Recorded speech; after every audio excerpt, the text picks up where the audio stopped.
big names here. So you have Oli Bias, Eric Gallantes, Harvey Gayoso. So many players that already have caps internationally for the ADT. On the other end, for Kaya, Kenshiro Daniels as well as become an Azkal. Arnel Aminta has already featured, and Simone Rota as well. So when you have all these international caliber players on the pitch right in front of you, fighting for a game that could really spell doom or gloom for your season, well, we're setting up fireworks here for you for our first match of the Copa Paulino Alcantara, coming at you live from the PFF National Training Center in Calamba, Laguna. It's such Carmona Cavite, rather, and it is such a great environment to be in right now, and it's a great way to see that football is back here in the Philippines domestically, and it would always be something that all the fans are looking out for. Now waiting for the start here as Kaya FC and ADT start to line up. And you know, you look at the boys of ADT, we say that they're the younger ones, but really, their frames say otherwise. Yeah, they're quite a big, strong physical group that are put through the ropes. They train really hard, as we know from their outings last season. They're very aggressive in the press. And I think it's going to be, again, it's going to be a game of contrast where Kaya have players who have, you know, a few more seasons behind them. And of course, they do have some big physical players who are older and more experienced and will know how to use their bodies a little bit better. So it's going to be a really good game. It is star-studded. Yeah, it's like one generation almost against an up-and-coming generation.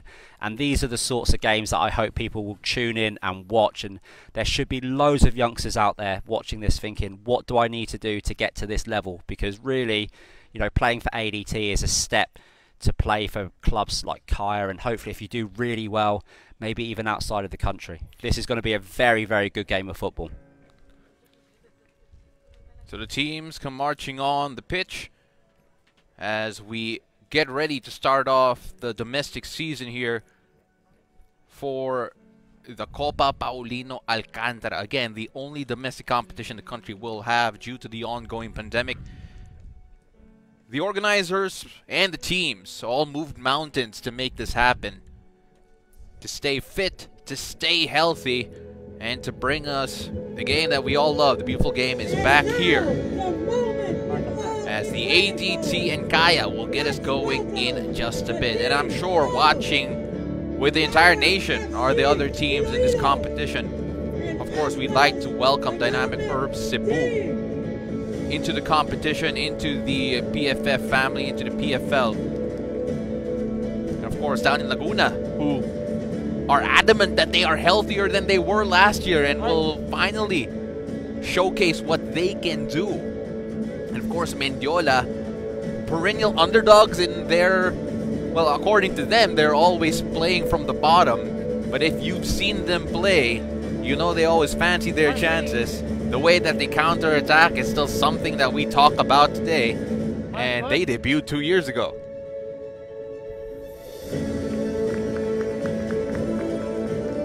Again, it is an honor and a pleasure to bring this for you. I'm Paulo de Rosario alongside Darren Hartman. Darren will be the voice accompanying all the anchors that we have here because he's just so knowledgeable in the game. And of course, very good, has great relations with so many young players in this competition.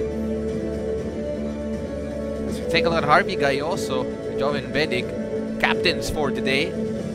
Joven is such a great servant for this Kaya team, has been a great goal scorer with a lot of history playing in the AFC Cup and also finding ways to just be a headache game in, game out. And Harvey Gayoso showing us that he isn't just a striker. He can play on the wing, he can play as a 10, he can play as a wing back, even though that is a word that a lot of his fans really don't like hearing. Harvey Gayoso, the wing back. He's proven that he could do it, but this time around, he's playing a bit more forward, so let's see what happens.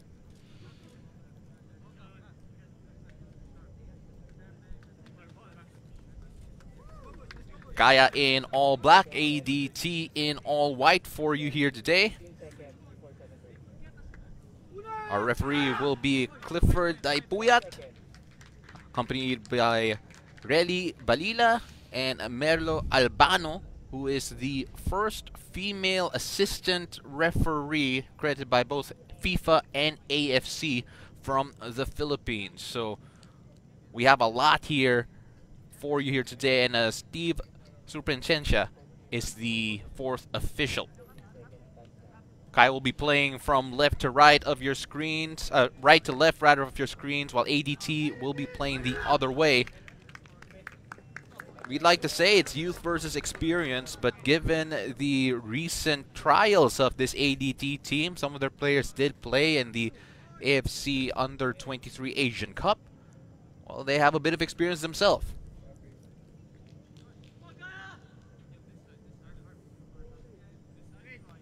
Well, for a lot of these players out here, this is going to be the whistle they've been waiting for a very long time. Not just the players, all the fans as well. And I have to admit, Darren, I'm shaking off some rust here as well. I mentioned the wrong venue right when I was doing the introduction, but here we go. We get started, and we're going to get into game shape as they are.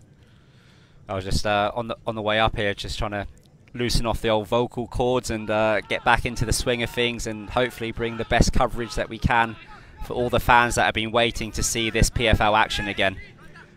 So Kai FC get us started here, and Kai FC not afraid to apply a lot of pressure. You see Carlisle Mitchell, the big burly center back, right at the center circle, so that's how high they want to play. And if you're ADT, you're going to be used to this type of pressure. Header forward, as Zach Banzon will collect easily. So Zach Banzon, who really went through a trial by fire in the AFC Champions League. He has taken over the gloves from Michael Casas, who has been the longtime keeper of Kaya. And the flag goes up. First offside of the season, really. I'm still getting used to that, Darren. Yeah, and of course these teams have been in preparation, mentally, not just physically. It's not easy to go long spells without playing competitive football. But I'm sure that there won't be any players out there that will need to shake off any sort of cobwebs. They will be very, very up for this. A very small bracket, 3 clubs, so it's only 2 games, 6 points up for grabs. This is a really good first game to kick off this this cup competition. Well, you know, and you talk about game fitness, for all the experience that Kaya has, arguably ADT has the more fit players in terms of the last time they were able to actually get some competition in. As ADT already on attack, Oli Bias shuttling that forward. Now playing to the left. Is this a chance for ADT? Dennis Jones block, and another one. Carlisle Mitchell getting his body in the way. And that is exactly what experience gets you. That ball fell nicely, and just I think it was Troy Limbo that just tried to turn it in with the outside of his right foot. But it's a fantastic improvised piece of defending there by Mitchell. Well, Horikoshi, right after the attempt, tried to drive by the right flank, almost by himself, and earns them a bit more possession here, well deep in the ADT territory. Well, this ADT team, they know that they're very well disciplined defensively. We saw that in the AFC Under-23 Asian Cup. Unfortunately, we weren't able to score any goals, so let's see where it'll come from here. A corner here for Kaya.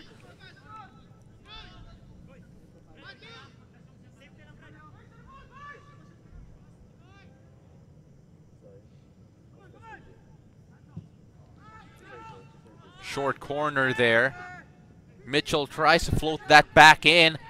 Onside there, but then the defender gets in the way. Nervy moments there for ADT, and probably just a little ball watching there. Now shuttling that to the left side, no good. So a bit of a cagey start here for both teams, and as you can imagine, with so much pressure for each game, it's going to be a bit nip and tuck here. Let's take a look at this. Daniels unable to get a clean look at that one. Amita. I know a lot of players who rate Amita. Very, very comfortable on the ball. You could see him there with a little reverse V-cut and then just switching the play so quickly, so sharply. What I like about Amita as well, he's not the biggest of players, and he can really be someone that players can look up to. The players who are playing, who might think, oh, I'm never going to be big enough to play this sort of game. Just watch the way that he plays. Fantastic football player, very, very tidy feet. And talking about fantastic football players, Matthew Custodio's development over the last couple of years has been excellent. Reverted back into centre-back, and he started off this move, and now ADT on the attack. ADT trying to cut that short, no good, but it'll be a corner for the white shirts. Again, it's no surprise that this ADT is coiled up like a spring. They expect a lot of pressure, but take a look at this run on the left side. Yeah, it's a lovely little cut pass there, and just trying to pick out Troy Limbo again on the edge of the box.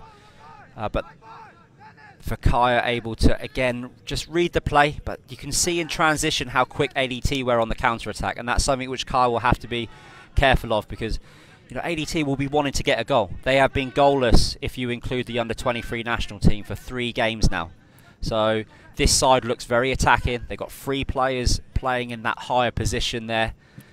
Kekkonen with the ball in, and Mitchell with the header away. Harvey Gayoso, the captain for the day, plays it back in. Limbo plays it all the way back to Olibias, who can play anywhere. It feels like he can start on wherever side that he's asked to, but he'll end up playing every single position on the pitch. Yeah, I think some have made comparisons also to Schrock, a similar sort of playing style. Quite aggressive in his tackles, and really likes to put a good shift in. Probably one of the players he may have felt that he could have put in bigger performances when he was in Singapore. But I mean, that's football, and you can tell that he's here to prove a point and lead the lines from the right-hand side for ADT. But Kaya are also pressing quite high. It's interesting, just how high tempo the game is at the moment, considering we're only in the first 10 minutes still. Harvey Gayoso couldn't keep possession there. Kekkonen tries to get it back. Now Gallantes shifting that forward again. So a lot of the attack of ADT focused on the left side. Owano unable to hold on to the possession. Ref says play on.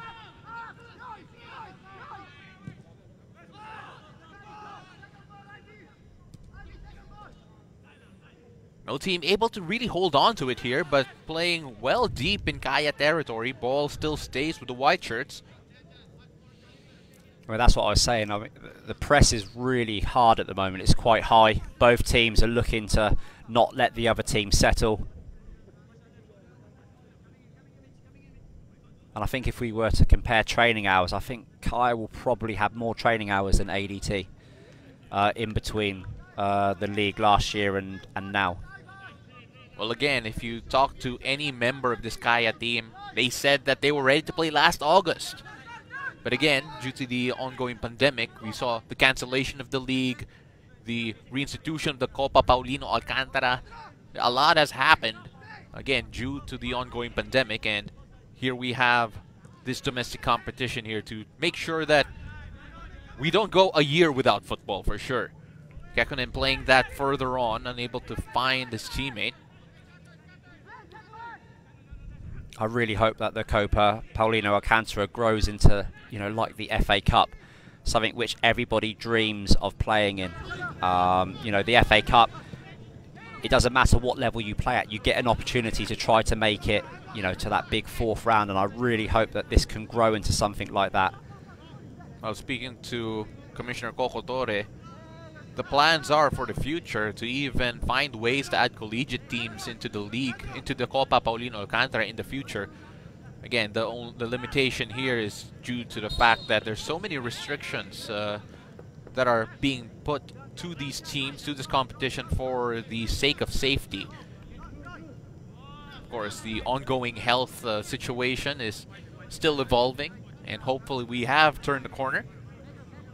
And it's also important, you know, that clubs like Kaya and ADT set a good example for, you know, for other sports programs and teams when they restart their training, which hopefully will be soon, on how important it is to structure and to have those safety protocols. I mean, not just at the games, but, you know, at training, making sure we follow them at home as well, just so we can still have beautiful games of football like this.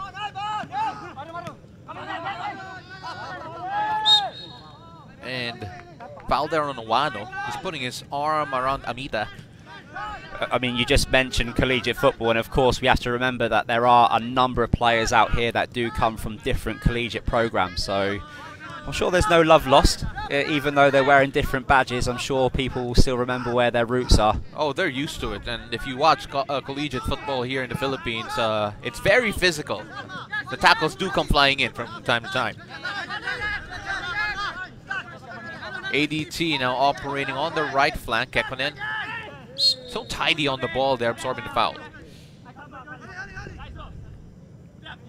And that's what you'd like to see, you know, the younger players coming through this ADT program, you know, trying to play with a little bit of composure, getting their heads up, picking their passes. Shooting that right now, Gallantes. Chung in front of him. Gayoso central.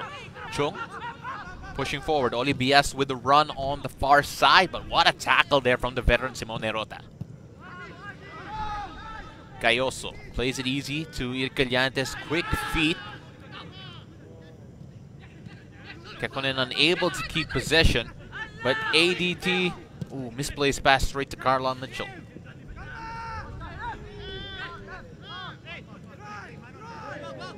Play continues, getting a bit chippy there, just a few little tackles in the middle of the park. Yeah, 10 minutes gone, it's still not settled down yet. Both teams are still really, you know, pushing each other, you know, trying to assert their dominance on the game by pressing.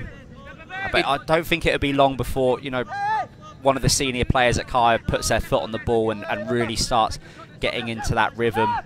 But of course, you don't know what the coaching staff's information is, what they've given to the teams, because we know that Kaya are very capable of just popping the ball around and making ADT chase the ball. Again, attacking on the left side. Both Chung and Gallantes have been very busy on that left flank, really trying to bother Simone Rota. Now trying to switch play, but easily dealt away with there.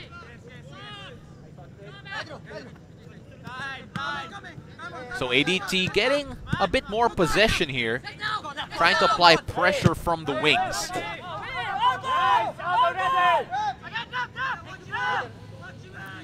If you remember last time these two teams played in the league last year, Kenshiro Daniels got the opener for Kaya. But of course, this ADT team, a bit more beefed up, a bit more experience, a bit more skill in their team this time around. Maybe are trying to look for a different result here. Yeah, I think it's just really the passes coming into the final third, where ADT will have to be looking to be a little bit sharper, a little bit more cohesive, because the experience of the Kaya back three is managing just to snuff out any of those little passes they're trying to put through. And of course, Kaya can be dangerous when they go forwards. Trying to play in through the left side. Can he get to it? Barely, but it goes out anyway. And both teams showing how quick they can be in transition, and ADT just looking to get the ball playing straight away. As you mentioned, on the left-hand side, they've been spending a lot of time and they've been switching long passes to the right, like this one here for Bias to chase. Bias unable to take that down. Owano unable to take it away from Mitchell. Gayoso. Now Owano. Now it's Kaya's turn. It's played at such a frantic pace. It's as if they've piled up all the energy from the last year and now bringing it out. Well, hopefully this is a taste of how these cup games will be. As I said, yeah, we could talk about brackets, but really it's 2 games. It's 2 games, it's 6 points. So really, if you lose, you put yourself on the back foot, and that's not how you start a cup competition. In a league, it's different. I mean, you can build into a league, but this has got to be the importance of this 90 minutes.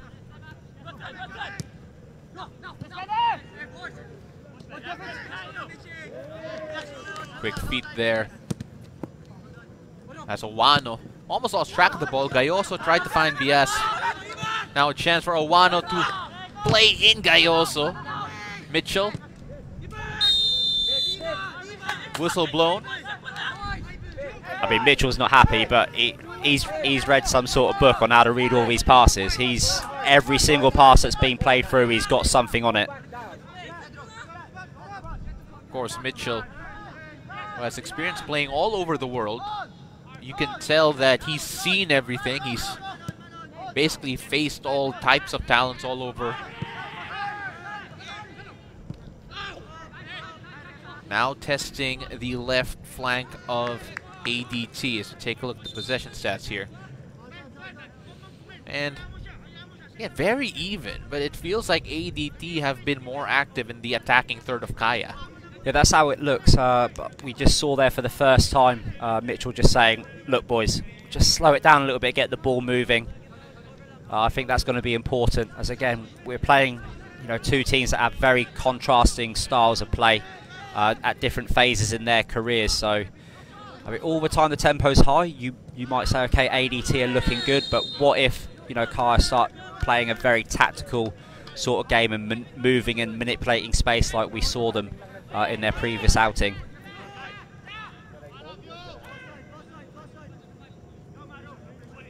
Gigantes.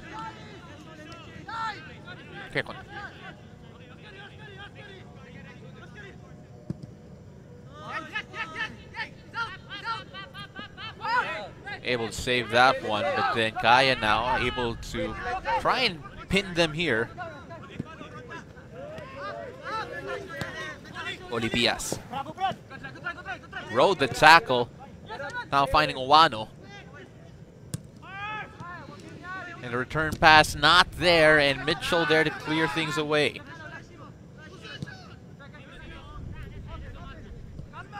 Well, it's been a back and forth affair. And Mitchell there to clear things out again. Bias, the shorter man, able to ensure that the ball stays with the white shirts. Cross in finally. But Chung unable to get any real contact on that one. Yeah, again, ADT were building up and Mitchell was able just to read it. And again, when they're building up here on the right-hand side, they're putting a little cross into the box there. That's good. It shows a little bit of variation in the way that they can play. But of course, you're always going to be favouring the more senior players in the box when the ball's put up. Unless, of course, you can isolate Harvey Gioso, who's also excellent in the air.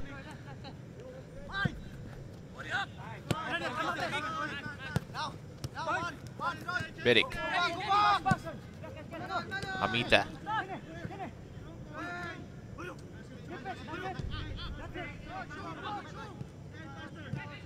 Kaya now trying to hold possession just a bit longer and finally does, but then the high ball forward just falling to the hands of Kamaran. Incredible. I mean, Kaya there were just popping the ball around, and you can hear the calls from the ADT bench just to keep pressing. Well, they have the energy for it, that's for sure. As Birik fouled there, or no? Birik is the one judged with the foul. He's wondering, asking just what happened there.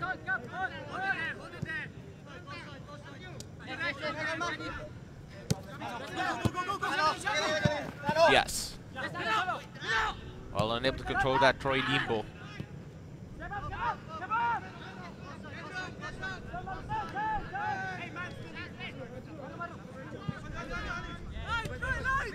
It's Kaya. Now holding on to the ball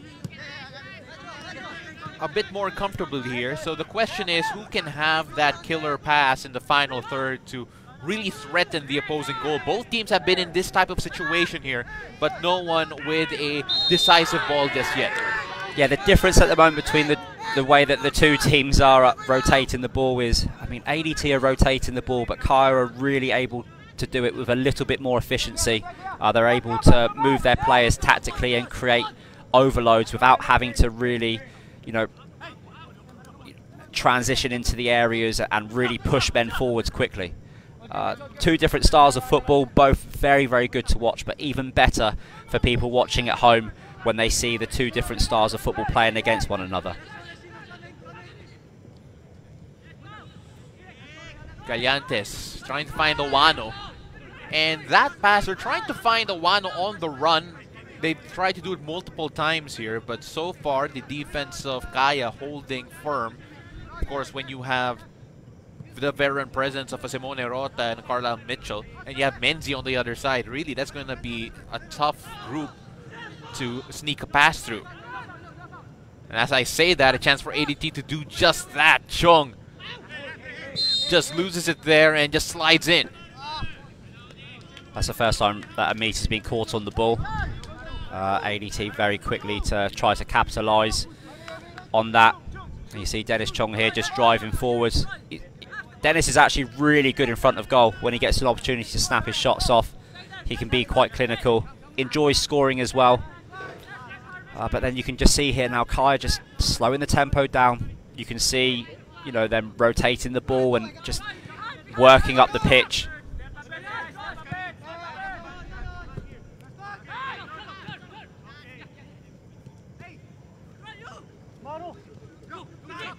What a run there towards the middle. Finally shifts it to the left side. Arboleda!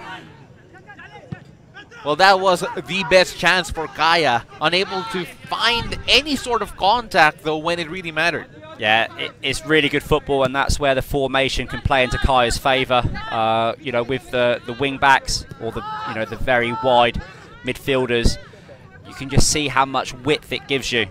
And of course, I would say, Kenshiro Daniels, midway through a season, is tucking that into the back of the net. Oh, for sure.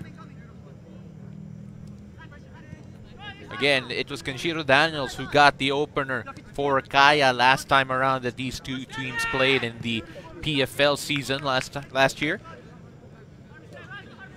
And that goal, he was able to really pounce on a defensive mistake and took on the keeper one-on-one.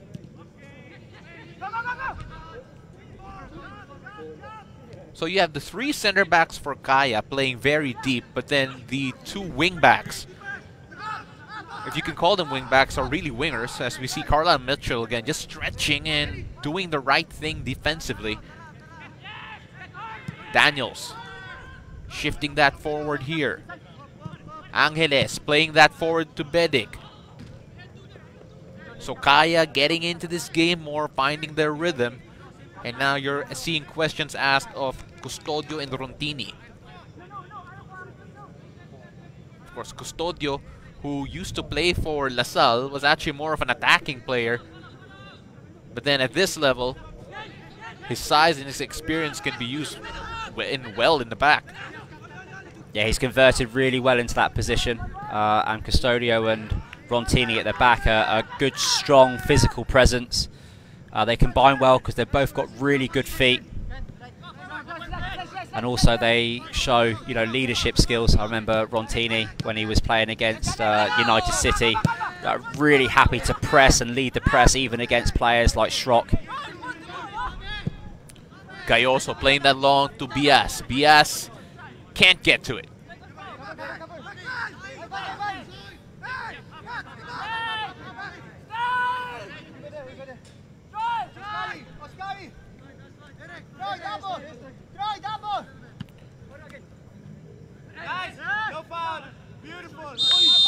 And the late whistle there means that Kaya will get a free kick. I know that we want fans back at the venue making some noise. Kaya will always have some of the noisiest crowds because of their strong and loyal support from their ultras. But then it's also nice to be able to hear what everyone says. And hopefully we can keep that broadcast friendly as much as possible. Oh, yeah, it massively. I think for the coaches at home, I mean, the ones who are, still very active, getting players, busy on their Zoom sessions and get people to listen, to reinforce the fact that communication is very, very important as a football player. Every single player out there is communicating. At the end of the day, it's a team sport. Ondini set out to Forzuelo. playing forward. But then Menzi, again, the three defenders of Kaya just doing a great job reading each and every pass thrown their way. Again, when you have the likes of Rota, Menzi, and Mitchell there, you have a wealth of experience for Kaya to build upon.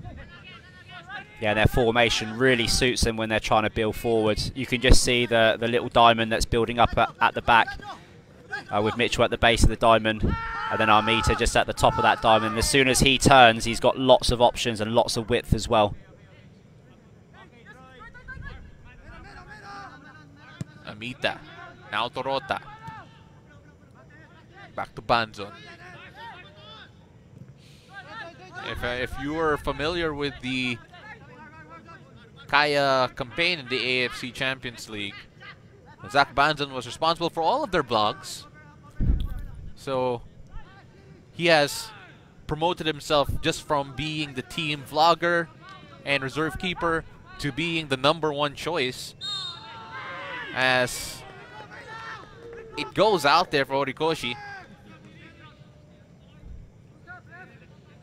And you can see there the patient build-up from Kaya was just, you know, pulling ADT in so Kaya can just readjust and play through the lines. A little bit of the tempo's come out of the game. I mean, it was ferociously fast for the first 10 minutes. It was always going to settle. Oh, what a great ball pushing forward there. A chance here for ADT. Can they find a decisive pass? But then it is just shifted forward now for Kaya. Now a chance for them to go on the attack. Amita driving forward.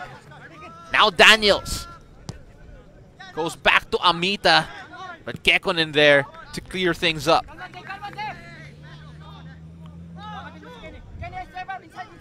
That's a great weighted pass down the left wing there.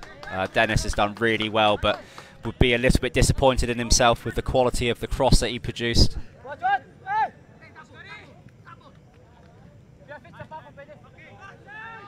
Bedic just shifted that forward. Gayoso now very well deep in their own territory. Well, a chance to redeem himself here if he can get control.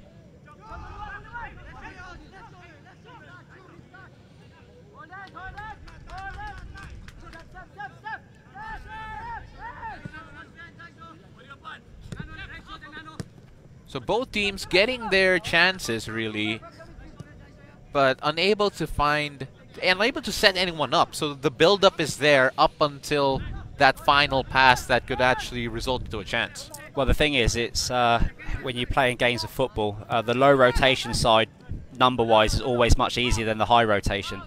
And if you're playing your through passes from deeper, the percentage completion is always going to be lower. So it's going to be which side can get the ball into the opposition's half and really make more combinations in their half. That's really the key to, you know, unlocking football at a higher level. It requires patience, it requires discipline and a bit of creativity. I mean, just like Man United used to be able to do. Let's not I'm still bitter. I had to mention it because I'm still bitter. Moment. Now, I am with you, but this is all about good times.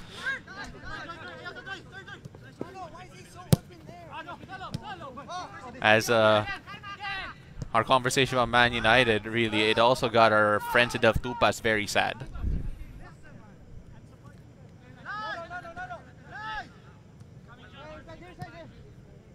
Menzi. Again, this base that Kaya has defensively, it seems so tough to crack. It's not just because of whatever athletic ability that they have, it's just that they're always at the right place at the right time, and that comes with the experience of these three center backs in Menzi, Mitchell, and Rota. I mean, something which will be, you know, really interesting to see how, as it unfolds across the cup, is whether or not Kaya will keep this formation, or whether this is a formation that they will be using because they are playing the younger ADT side that are known for really pressing. So, I mean, as you can see the difference between rotating with 4 and rotating with 3, it just means that when Kaya do go forwards, they potentially have an extra player, and it's going to be about finding him. For example, on this left-hand side here, if anyone switches the ball over. Daniels trying to return it to Bedic. Unable to do so. Custodio with quick feet, though. Gets the foul. A bit of frustration there from Danielson. You can understand why.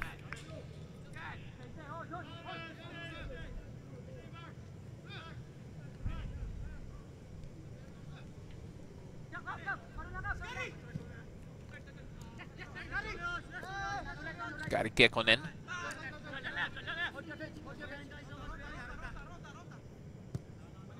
ADT now just trying to find their own rhythm, trying to build from the back. Again, in the early stages, we saw them attack relentlessly almost on the left side and trying to switch things to OLBS. But right now, trying to find new ways to be dangerous here. Talking about ADT, Kaya allowing them to play in their own half. And that's the problem with ADT building slowly. It just gives the opportunity for Kaya to form that 5 across the back and makes them very, very tight and compact. Trying to find Ivan Owano. And just cleared away by the Kaya backline once again. Amita in control here, slowing things down. Take a look at the foul count there. Kaya with a few more fouls compared to ADT. As Amita trying to pull the strings here. Melisa. Bedic. Now Arboleda. We have a runner inside. Arboleda takes his time trying to find Bedic but gives it away. Kekkonen. Fouled from behind and easy call there for the referee.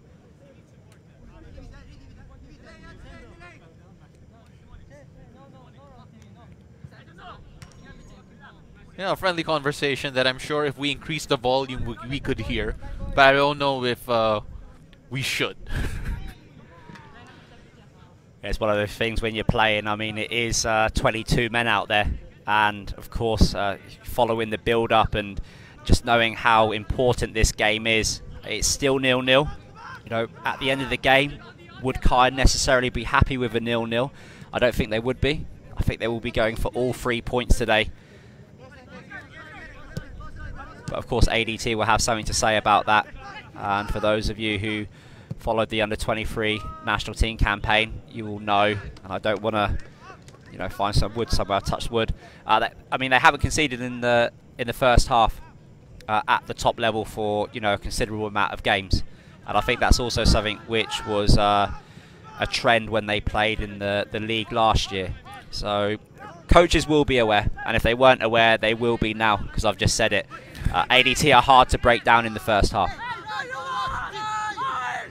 But can Kaya unlock this defense here? And almost a chance there. The late run from Orikoshi from the right side going central, almost resulting in what could have been the opening goal. Excellent build-up play. Arboleda, they're just rolling the ball through. Just that little overload was just enough, and when the right wingers come across there, it's difficult to do. Covered a lot of distance, but Kaya showing some intent. Janjan Melisa standing over this one.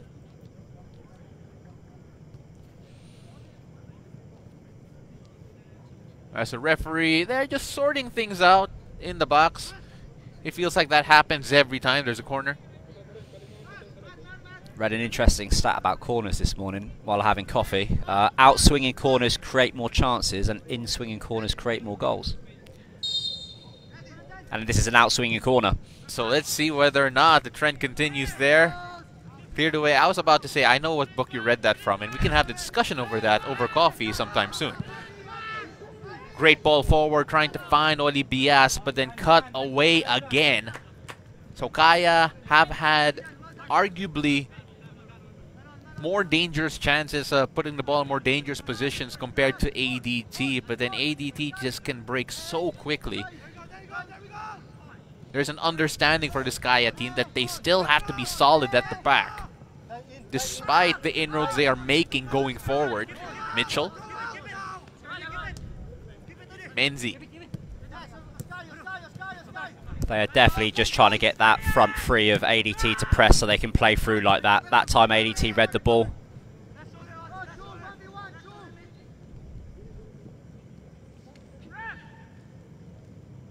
Jung able to keep it. Quick feet on the left flank. But that'll result in a throw-in. I mean, players like Bias and Chong have come from excellent pedigrees in terms of their youth development. For those who are wondering, Hertha Berlin and RB Leipzig. I mean, that's a quality standard to come from. So, I mean, you can kind of gauge, you know, technically, you know, where they've got their skill set from. Again, finding inroads on the right side, Horikoshi. So when you look at the formation that Kaya listed, Horikoshi is a right wing back and Melisa is actually the right winger, or at least the right forward. But the way that they're playing, really Horikoshi is the right winger, and you have Melisa really being a wide center forward. And I think once or twice we've seen him with that, you know, back row of 5, but a lot of the time it's Arboleda who's having to, you know, come in. And I think a lot of that is because the attacks of ADT have generally been on the left-hand side. Horikoshi trying to find Mitchell, but no good. ADT able to clear out. Can they go on the counter here? Chung dispossessed, and Kaya a chance to pressure once more. Amita. Again, so calm at the back, and actually this entire Kaya team is so composed on the ball. And you can find that composure from, you know, playing at such a high level like they did earlier in the year when they were in that AFC Champions League group. You suddenly start to see things much clearer. I mean, sometimes the tempo will feel a little bit slower, you'll feel more comfortable, and then you'll be able to move the ball around. Really, really good for Philippine football that we've had 2 clubs now competing at that level. Exposing more local talent to really the continental stage. Upping the level here at home. ADT swinging that in from the right, now shifting to the left. Arboleda, quick feet, but unable to find a teammate.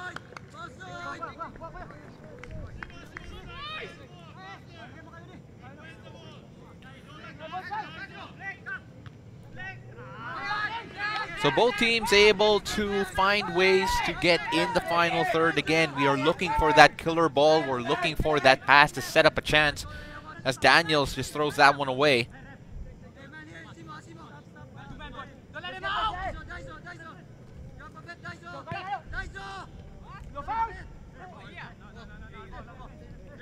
Play is on so far. Chance here for Kaya to build from the center. Long ball forward, finding Kenny Daniels on the left side. Ball in, and Bedic! That's good football. I mean, that's Rota. That's what you get from experience. It's a lovely pass across the field into Kenshiro Daniels, and it's a fantastic touch. He's known for being technical. It's a great little lifted ball into the box. And again, that's one of those opportunities where if it happens, you know, with 2 or 3 games, you know, match fitness, match sharpness, and I think that's in the back of the net. Oli Bias, what a tackle to win back possession. But then Bedic gets it in a very dangerous position, but AET able to survive. Custodio now. Yeah, they have to keep concentrating as well, AET, because Kaya are starting to, you know, build momentum, gain confidence in their ball movement. Great feet. Again, Eric Gallantes was one of the better attacking players of ADT last season. Spent time with Hibernian in the Scottish Premiership as one of their youth players. He's good because he's left-footed. I think profile-wise, he's quite similar to Sato. I think Sato's a fan favourite. He's, you know, really cemented his career as an Azkals player. I mean, like us all, we all start getting on with age, and it's nice to see that for the first time in a couple of generations, we have a good pipeline of players coming through.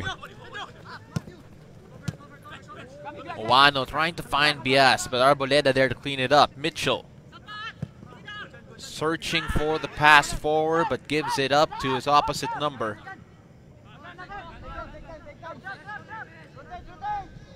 So Kaya have been finding more dangerous chances, finding that killer ball that we were looking for the entire competition so far.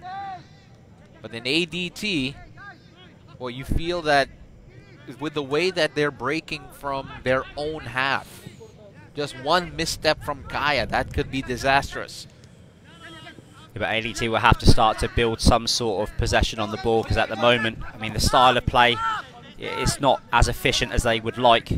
These long passages, these long spells that Kaya have on the ball where they're just moving the ball around, you know, they take a toll, especially over 90 minutes. I mean, we're not in the heat of the day, but we're not going to get the luxury of having those little water breaks as well to, you know, to recollect and slow things down. Speaking of slowing things down, that's exactly what Kaya is doing here, trying to build things slowly from the back, and they have the creative players to do so. Rota now under pressure here after losing possession. Oli Bias trying to find Owano, who may have been in an offside position. Chung. It'll be a corner. I mean, I was trying to eye up the benches earlier. It looks as if Kaya have the personnel on the bench to really shut up the game if they were to go 1-0 up. And whereas with ADT, it looks with Sandro Reyes, a player that's been followed, I know, very closely by a lot of Filipino football fans. He could really get onto the pitch and boss things around if the game does open up. If ADT can keep the tempo high, it's a big ask because Kaya are already starting to settle down the tempo. But the second half is going to be good, but there's still 5 minutes left. Let's see what happens. Kekkonen with a ball in, and Mitchell there at the right place at the right time again. Remember, in the opening stages of the game, Mitchell was the man in between the ball and goal. And there he was again. Oli Bias now on the left side, trying to pick out the right pass. He finds Harvey Gayoso, who was unable to get it and just pushes into the ad board. Incredible. Mitchell's positioning is absolutely outstanding. He's definitely going to be difficult to score against, especially if it's in those one-on-ones and those little through pass situations. But it's also the way that he's structuring his defence. And when you've got a player like Simone Rota on your right-hand side as well, who's been there and done it as well, they're going to be very difficult to break down. I'm sure that the other teams involved in this competition are watching this game really closely. What a pass there. Arboleda finds Janjan Meliza. Chance now for Bedic, but Bedic unable to get to it. Pass was just a bit too strong. Bedic.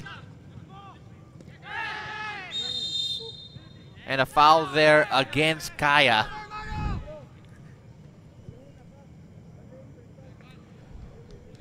But what a passage there from Kaya.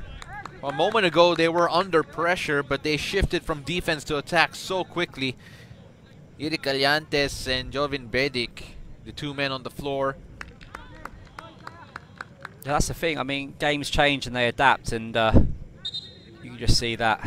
I feel that was more of an accident more than anything. I don't think there's malicious intent there. I mean, we know Bedic personally, and he's not that sort of player as well. He's come off worse for wears as well, it looks as it. So, well, Bedic's the type of guy where he could run through a wall, and you're gonna ask the wall if the wall's hurt. Yeah, there's some pretty tough players out on the pitch at the moment.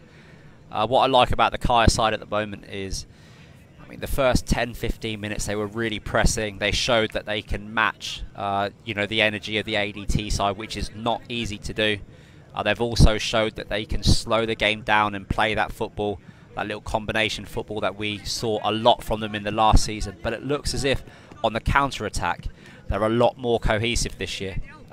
You saw in that build-up play there, the ball moved very smoothly out to the left-hand side, and when it was put in the box, they were not far off the ball. So, I mean, Kaya have definitely come out to do the business, but we have to remember, it's still 0-0. So ADT are playing a massive part in the game, and I mean, the 15-minute break to ADT is almost like a recharge. I mean, for older players, I won't mention people's names out there, but there are definitely people out there who are, you know, pushing really, really hard, and 15 minutes won't be long enough. In other words, Darren is saying to all the older players out there, you know who you are. Yeah, pretty much.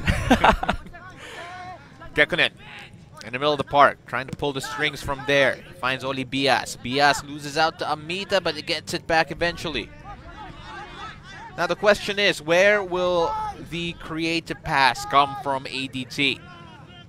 They've been getting into the right positions, but that ball to feed Owano or Bias or even Chong has been lacking. Now shifting to the left side, Gallantes.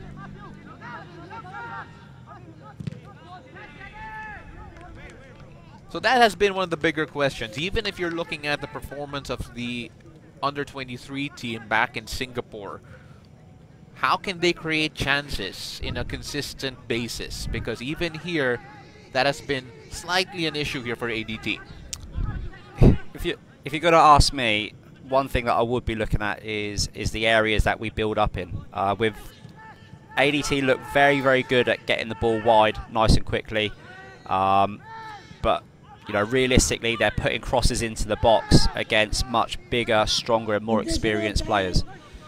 So I think they need to be looking also to, you know, pull the width, keep doing that, but also a little bit more creativity, combining in the middle, and getting good numbers in up against the three centre backs of Kaya. 2 minutes of added time as both teams trying to fashion one last chance here before the halftime break. Again, this game started out with both teams as if on rocket ships, just going at each other at an incredible pace. And things have slowed down here. And so far, it has been Kaya who have been fashioning the more dangerous chances. And ADT still looking for a way to really threaten Zach Banzon in goal. It's going to be very interesting to hear what the coaches will say. Of course, we don't really get to hear what the coaches say at half-time, but we will see how the teams come out after the break to see whether or not they've made any changes, not just in personnel, but in mentality and in the way that they're going to set themselves up in terms of playing style.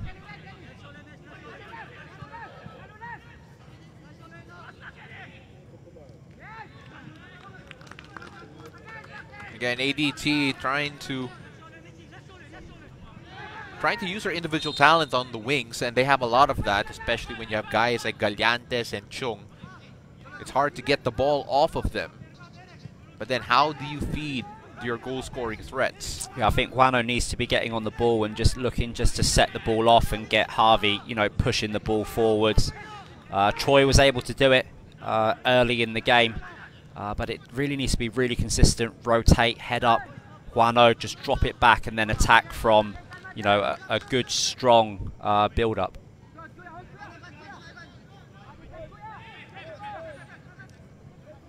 Well, referee had a whistle to his mouth. I'm just waiting for them to play this in one last time before we head into the halftime break.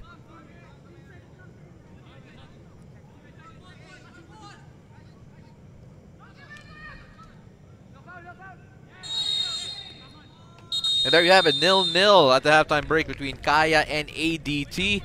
Both teams struggling to dominate the proceedings here in the first 45 minutes.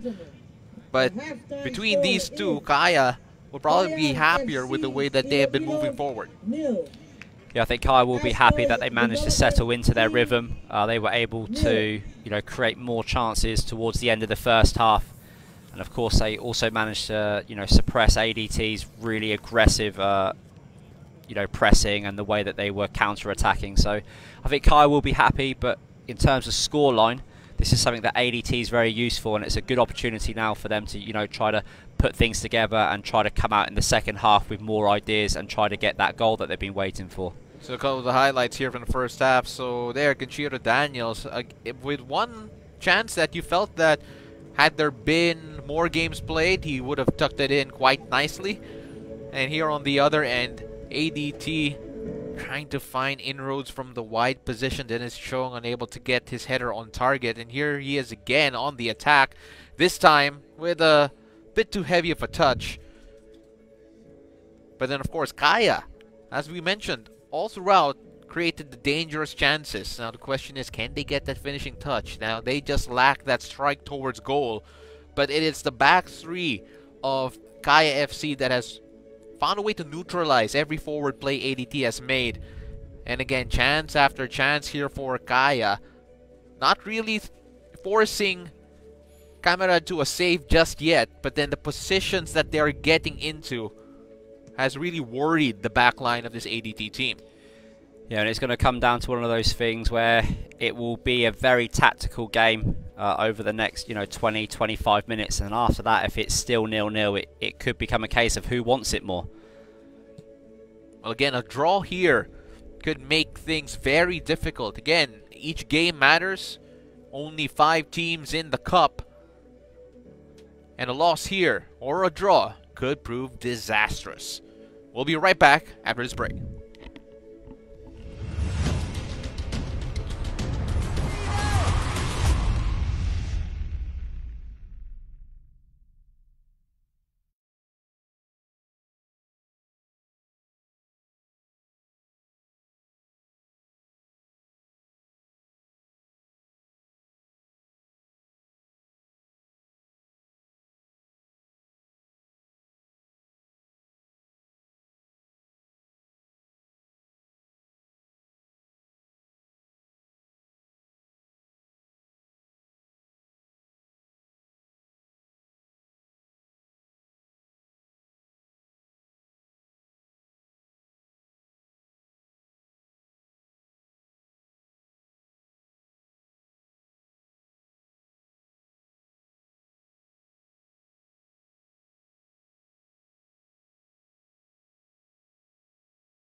Welcome back to the Copa Paulino Alcantara between ADT and Kaya FC. 0-0 at the halftime break, but not for the want of trying. Kaya FC arguably with the better forward play between the two, but the Azkals development team, boy, with the way that they surge forward, you have to feel that a single misstep from any of the center backs of Kaya FC that could result in a goal. Take a look at the halftime stats here. So Kaya edging possession ever so slightly, but it felt like they had the better of it in the last 10 minutes or so.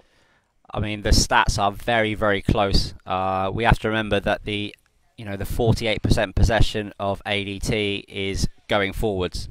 So when they get it, they're getting forwards really, really quickly. And I mean, the possession of Kaya has been, as the game progressed, has been, more senior in terms of its approach. They've really been trying to move the ball around and trying to, look and create little passages where they can, get their shots off and get their little through passes in. So, I mean, Kaya will probably be happy looking at the stats. They probably will want to get more shots off. I mean, it's the first game that we've had in a very, very long time. And, I mean, the two chances of Kaya have been, possibly later on in the cup, their goals. But whereas ADT have just been a little bit lacking when it comes to, clear-cut opportunities which have been created, through build-up. But, I mean, whichever team scores first is going to be very, very difficult to score against, because I think that both of these sides, in terms of the players they have available, could potentially make it very, very difficult for the other team to get on the ball. So it's going to be one of those games where if there is a goal, it could become even more exciting than it already is. Well, so far, looking at the way that these two teams have attacked, it is the wingers of both teams really that have been central to anything that they are doing creatively. We saw that a while ago on the left side, in particular for ADT, with Dennis Chung, Troy Limbo finding ways to get in as well, and Olibias on the right side for ADT. And on the other end, you have Arboleda, who's listed as a left wing back, providing really good wing play from the left. Horikoshi as well on the other side. So the question is, when the ball goes center, when it's time to score a goal, which team will find the way, will find the quality to open things up here? And I think also with this Kaya team, they do have the opportunity of putting on, a playmaker, like you can see there with Massa, who's he's in his 10th year now playing for Kaya. And I mean, if anyone is going to be able to bring the ball up and start that little high rotation off, it's going to be that man there that you can see on the right of your shot. So we're going to wait for the confirmation of the substitutions, but two subs here coming in for Kaya FC. Dylan De Broica coming in for Arboleda, who I just praised. I'm sure that would be another dimension attacking-wise for this Kaya team. And of course, Masa Umura coming in as well for Marwin Angeles, who was playing the center of the park. So imagine a shift of positions there. It's not a like for sure. Well, it'll be interesting to see if De Broica is going to go out to that left wing position. He does have the engine to do it. He has played a lot of games where he's more comfortable when he's looking to go down the middle. But with Massa in there, I think that Kai will be able to hold the ball a little bit higher up the pitch. It's going to be really interesting to see between the two who's going to be looking to pick up the ball first, whether it's going to be Armita or whether it's going to be Massa. So that is something which we will be looking to see how it opens up. And it's made the game very interesting now, because on the bench of ADT, we know that ADT have a really good creative young player as well. And I mean, being a creative young player and playing against Angeles, he's played at a really, really good level. But I mean, Massa does have a few years on him in terms of experience. So that will be a really, really interesting battle should that happen. Looking at some of the younger players here for ADT, so we talk about youth. So you have, with Masa Umura coming in, a 10-year veteran of Kaya FC. Of course, you look at the bench of ADT, you were talking about just how young this team could be. And they actually have a player here who was just turned 18, really. So it's going to be one of Let's see whether or not he would factor in the game or throughout the competition. As we have the confirmation of the substitutes.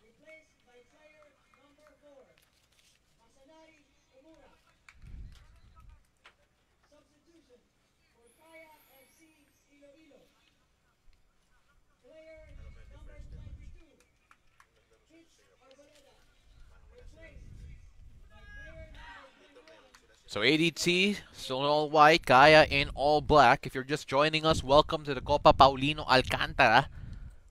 I'm Paolo Del Rosario alongside Darren Hartman. Eager to bring you this game, the first domestic cup competition in quite a few years. Again, the league was canceled this year, but glad to have this one. And of course, glad to have it over on One Sports. And for those watching online, thank you for joining us via Puso Pilipinas and over at Smart Sports as well. Glad to bring local football to the wider viewing public. As we have the best young talent from all over the nation being featured here in front of all of you. So Kaya immediately with the pressure. Eric Callantes almost lost his feet there. I like this combination between Galantes and Chong on the left-hand side. Last season, it was Harvey playing in that left-back position with Galantes higher up the pitch, but this has created a lot more in terms of the way that they've been going forwards. Chong and Bias on the opposite side have been really good at their one-on-ones, at getting past their player and looking to get balls in the box. And really, if they can just get a little bit more creative, making sure that they can rotate the ball a little bit higher, that ADT might be able to get back a little bit of the possession which they lost to Kaya in the end of that first half. But Kaya have made changes. I don't think the players that have come on will need much time at all to settle. They are very experienced players. We'll talk about Kaya. Arguably, athleticism-wise, they are at a disadvantage. But again, the amount of experience that they have, they're just always at the right place at the right time. They know what reads to make. And really, it's the type of skill that you can only get once you have all that experience. Now, Amita in the middle of the park, trying to find Daniels, and Daniels unable to latch onto it. Take a look at Eric Callantes, Conchiro Daniels.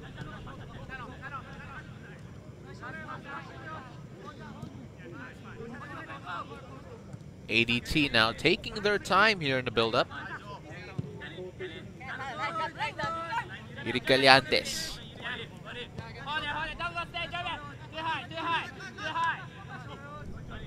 Yeah, you can see straight away. It's just off your screen, but when you Kaya's 6 now, or holding centre mid, mostly is the experienced Massa stepping in the middle. That's a good ball out to the right-hand side to chase.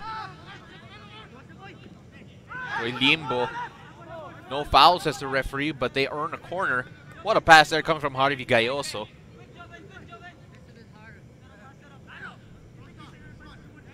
So we're looking for a bit of creativity from the center of the park. The question is, where will it come from? On that occasion, Harvey Gayoso able to look for that pass to spray it wide right. Just take a look at Dylan De Broica making his first appearance here at the Copa.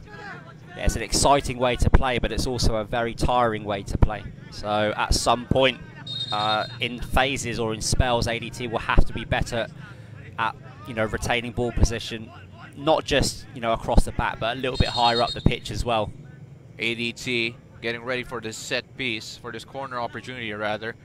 And if you ask Coach Scott Cooper, they prepare their corner routines very seriously. I don't know what they call this, but the Congo line is up. Eric Callantes.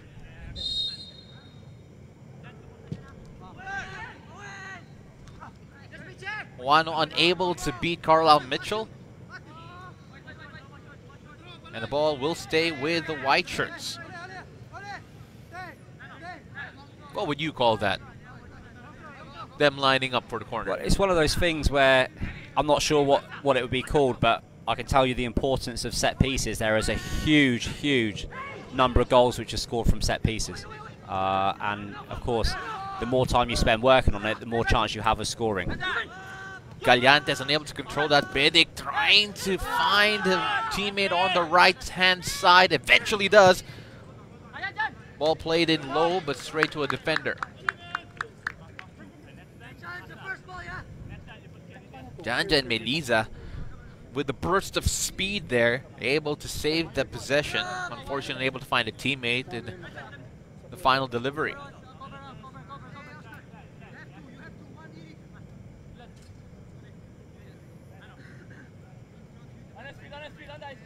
Simone Rota now playing very forward here in this possession.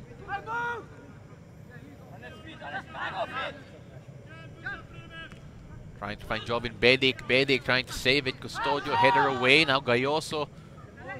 Again, very comfortable play there coming from ADT at the back, but Mitchell there to clean things up. Yeah, by putting a very experienced holding centre mid in Massa Mora there, just really gives other players the confidence. They have the ability, but it's the confidence to play a little bit higher up the pitch.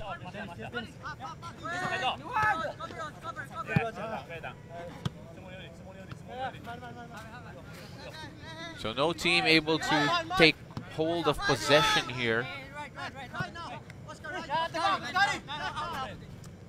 Simone Rota trying to find Bedic once again. Gallantes there to head it away. Dennis Chung. 3 black shirts around him. Fouled from behind by Daizo. And in there, that's just where you need that little combination. He's already drawn in 2-3 players, which means there will be players available. There will be like little scenarios that you can create and take advantage of. Olibias now playing central. Again, as I mentioned a while ago, he can play anywhere and probably will.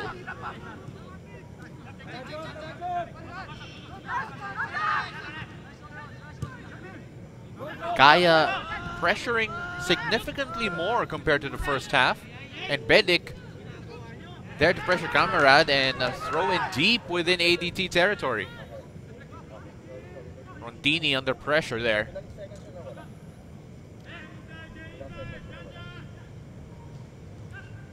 Bedic fouled from behind. Dangerous free kick here for Kaya FC to try to take advantage of.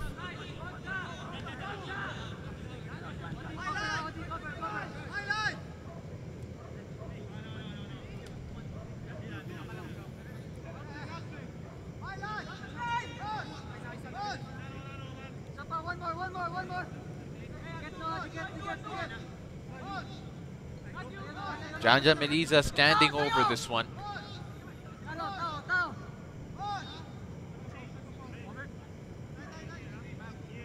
Watch for the big center back, number 19, Carlisle Mitchell, trying to get his head on this one. And almost goes all the way through, but a white shirt gets to it. Dennis Chung. Quick feet. Now on the attack. Eric Gallantes is central. And the ball forward falls harmlessly into the hands of Zach Manzon.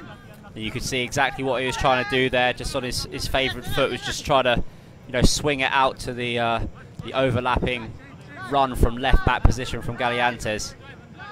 Well, the idea was there, but the execution found lacking. And Gallantes with a lung-busting run from left defensive position all the way up to center forward in that one.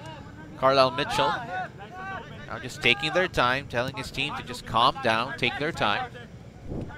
ADT doing a better job at staying compact and forcing Kaya long, but Kaya able again to just get a little bit of space out wide.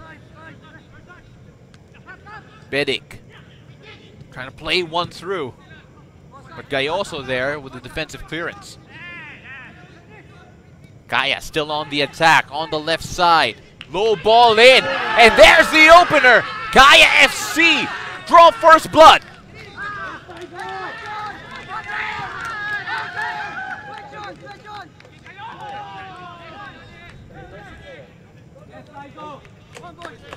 Well, Daiso, who was listed as a right wing back, really plays on the right-hand side in the way that they are set up.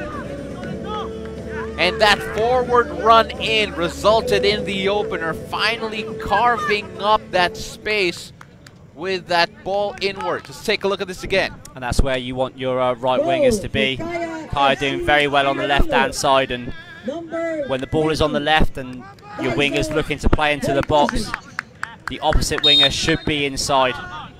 He's unmarked. And of course, you're not going to miss from there. But it was good build-up play as well from Kaya. I mean, ADT had done a really good job to force them to play long, but they had managed to peel off 2 players out to the left-hand side, create that little overload, which they managed to find with a great pass out. It could have been Simone Rota who just pinged it out to the left-hand side. And full credit to Odi Menzi to be able to put the ball in such a dangerous position. It felt like eluded 4 players before it finally found its way to the feet of Daiso.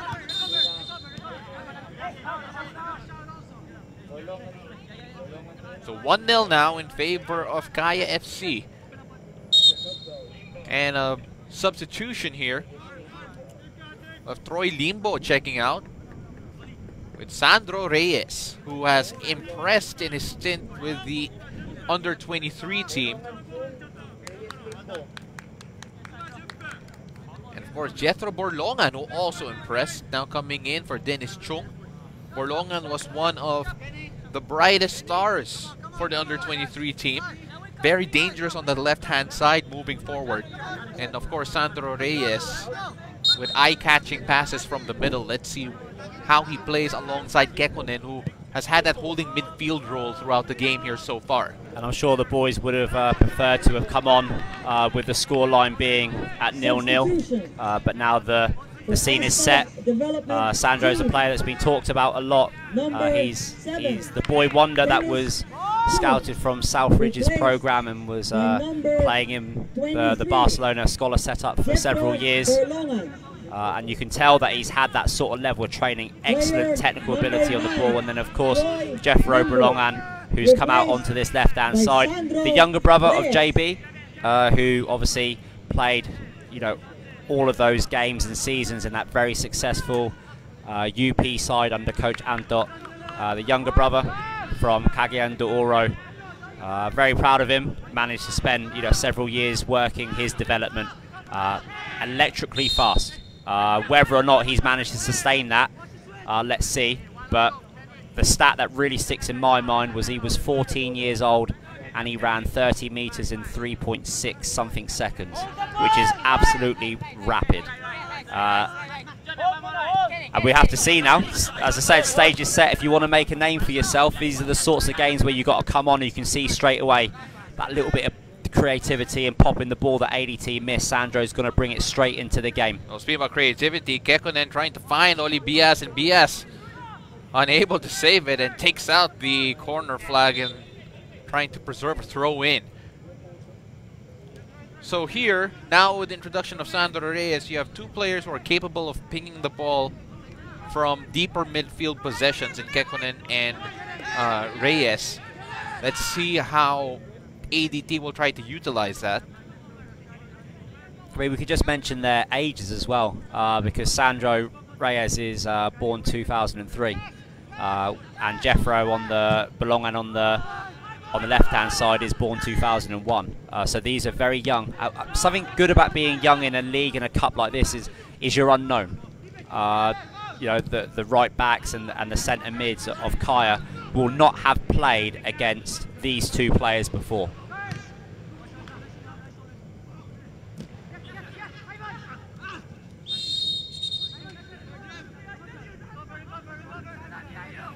So the question is now for ADT, how do you respond? Going 1-0 down against a Kaya team that's so disciplined at the back. It'll be a tough nut to crack here.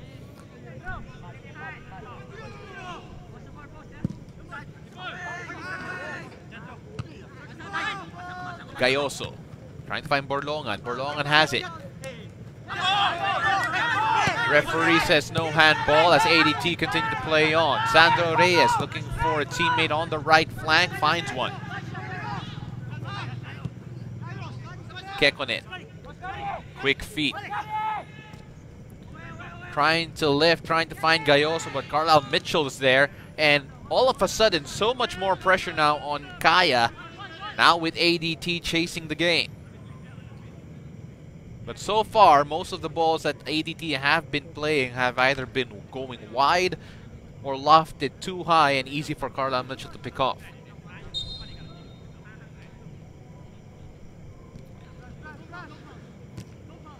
Of course, you have Coach Giovanni there. Going to take the place of Coach Scott Cooper, who's just taking a little break here after what was an eventful last couple of weeks on the road. And of course there's a lot of preparation to do for the Suzuki Cup, but I'm sure that Coach Scott is tuned in and listening to us, and hopefully he's enjoying what he sees. The one thing I can say is that you know, the ADT program is working because you can see the philosophies are there without the head coach there, and that is a really, really big sign of a program moving forwards. I'm sure you're sure he's watching. Weren't you messaging him during the halftime break? Yeah, I was trying to play it cool. Okay, no. Hello, Coach Scott. Hello, I hope Coach you're Scott. doing okay. Sandro Reyes now in the middle of the park playing with Kekkonen. Again, these two players creatively are really the creative spark will come from them, at least based on how they're set up. As Borlongan unable to hold on to possession there. And you can just see now that that's the first time, you know, in a while that ADT have been able to get that combination, make 5 or 6 passes in Kaya's half. I wonder if Kaya will revert back to a flat 4 at the back. It'd be very interesting to see if they will. So Janjan Meliza will be checking out here for Kaya, and Rio Fuji checking in for Kaya FC.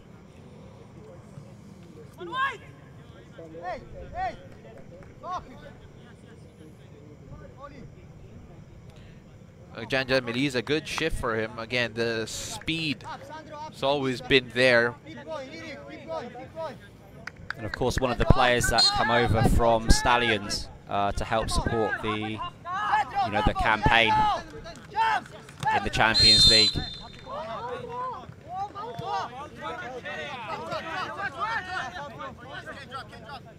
Well, the referee says foul throw. Substitution. So yes, that does happen, and even at this level.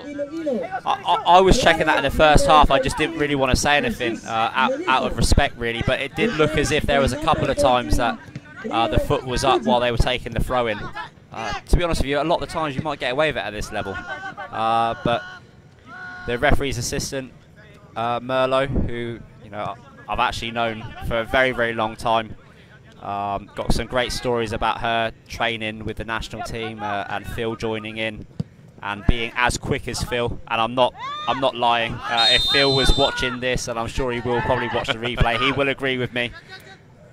Excellent to see her career blossom and obviously representing women's football on this sort of level as a former national team player to find a career path through FIFA. Excellent. I applaud her. Of course, Coach Merlo is the lineswoman right now for in this fixture. I'm sure you'll get to see glimpses of her later on if Kaya do attack on the right-hand side.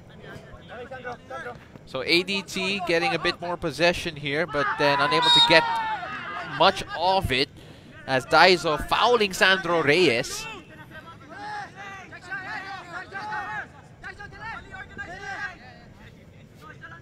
So what can Reyes do here? Again, this ADT team works so much on free kicks, on corners, on opportunities to really just throw chaos into the blender. Yeah, and I think a goal from ADT, you will feel the passion in and around it. It's been coming. Low ball there for Sandro Reyes. And ADT trying to keep at it, trying to keep the pressure on. Versuelo chasing. Trying to get the better of De Bruyke. So all of a sudden, again, ADT applying so much more pressure on this Kaya team, who has been finding ways to just manage that pressure. It has, despite all of the added thrust of this ADT team moving forward, still no real clear-cut chances for them. Yeah, it's one of those things now where also Kaya would have come out with the the ambition to get a goal. You never know when you're going to score, and they have scored early. So whether or not there will be information that comes from the coaching staff, that they adjust the way that they play, do they slow things down, do they go for a second goal? But I think if I was Kaya right now, I would probably leave it up to the senior players at the back in Mitchell and in Omora. They really should be the ones dictating the tempo and the pace of the game, because they're the ones at the end of the day that will have to deal with any counter-attacks and the transition of ADT. Scotty Kekkonen trying to play a little 1-2 with Gayoso. Better control here for ADT, getting their way out of pressure. Owano unable to sustain it though. Eventually ball falls towards them. Take a look at the possession stats here. ADT with a lot more after conceding that goal. But again, it's one thing having the possessions, another being dangerous with it. Yeah, and I think what ADT will be looking at is where they have their possession as well. In the first half, a lot of it was in their back four with their holding centre mid and then out wide. At least in this half, since the goal and since the changes, they've been able to hold more possession in the middle third of the pitch. And if you were to draw two lines across the pitch, in between the 18-yard line and the halfway line either side, the team that can keep the ball in the attacking half is more likely to win the game of football. Ivan Owano there, already getting stretched out. Again, this is the first competitive game for a lot of these young players. Yeah, of course, all of the players who were called up to represent the under-23s have managed to get some sort of playing time in. Not everyone got on the field, not everyone got to play. And then, of course, the players who had their stints in the C Games, some of them are, just over the age now. They're still in training to, the pass on of information and make the training sessions competitive and structured. Of course, that is their first game. So everyone's been in the same situation because of COVID, but I think the lesson that we can learn from it is that, football in the Philippines is still alive. People are still, fighting for it, and I mean, I hope that people are impressed with the standard of football, considering this is the first competitive game for many months for these players. Well, Ivan Owano will check out of this ball game as you have Kainoa Bailey checking in for the ADT. Azkals development team. Of course, ADT with Bailey. Bailey has experience with North America. Number 8, Kainoa Bailey. I'm trying to think if Bailey actually managed to play in the last campaign or not. I'm not sure if he did. But I've heard from players who have trained alongside him, and he's a bit of an animal. He's very, you can tell he's extremely athletic and extremely explosive. So, I mean, if ADT can get those little combinations and just find the right weight of pass to him, that could be where their goal comes from. Well, let's see whether or not that athleticism will translate. Again, it will be a tough task because you can have all the athleticism in the world, but then the experience of a Mitchell in the middle of the park is enough to negate it, really. And that's what this game was always going to be about. And I think it will be that way for ADT for the Cup. But perhaps when we see them play in the league, they might be able to call themselves experienced players as well. And Mitchell with a mistake there, trying to play a little 1-2. Sandro Reyes, a bit time on the ball. And really just slipped before that shot. He had a runner on his right, but it was always going to be a threaded pass, regardless. Of course, and what we can remember is that there were a lot of players here who were recently playing against a Korean side, which was to the highest of standards. a massive percentage of the team playing in K1, which is one of the dream leagues for any player on the Asian circuit. And of course, there, when we see a couple of players who have been playing at a good level combine, you can start to see a future.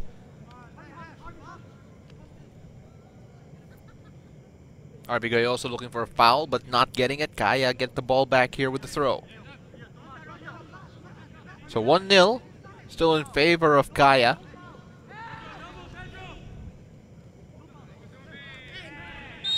Jovin Bedic pulled back there. Now a chance for Kaya to double up their advantage here. From a free kick. Rontini judged with the foul.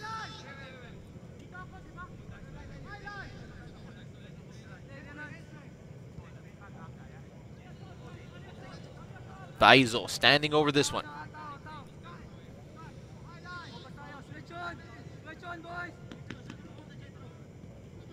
For a second there, I was wondering if he was meditating or stretching. Pretty sure that was stretching.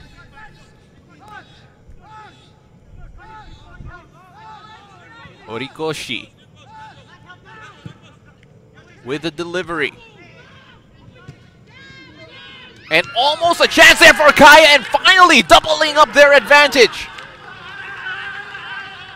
And you see what that means. Simone Rota, right place, right time. ADT unable to clear it.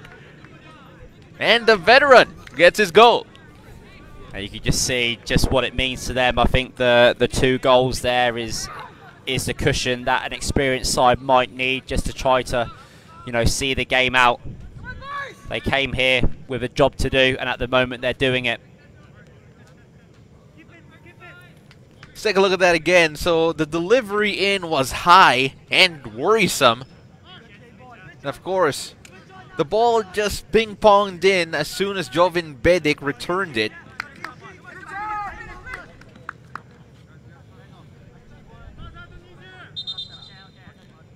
Again, Simone Rota, born in the year 1984.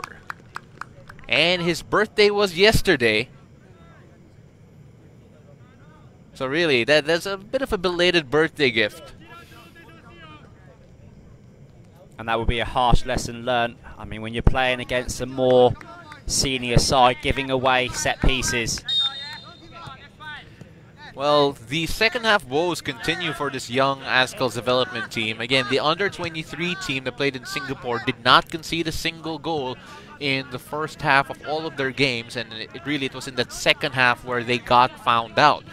And so far, though this is considerably a different team, still the same problems. Yuri Callantes. Arnel Amita, replaced by number 27, Silmar Felonco. So Felonco checks in for Arnel Amita as Kaya looked to ride this one out, hopefully with a clean sheet. So far, ADT, you look at how they played here in the second half. You saw them apply a bit more pressure, introduce more creative players. What's lacking for them? I think it was just the transition, really, between the first half and the second half. It's really interesting to see, how 1 or 2 changes has really affected the style of football that the team is playing. And perhaps, I mean, you don't want the style of football to necessarily change that much. So, I mean, is it better with, the creativity and the extra passes in? Yeah, they are 2-0 down. But I think that moving forwards, if they didn't change, they would have been 2-0 down. So it's just one of those things they've just got to get more used to, playing, keeping possession, playing higher up the pitch and making things happen. And that way they won't get, kind of like Kaya have really managed to build themselves up and really grind down ADT.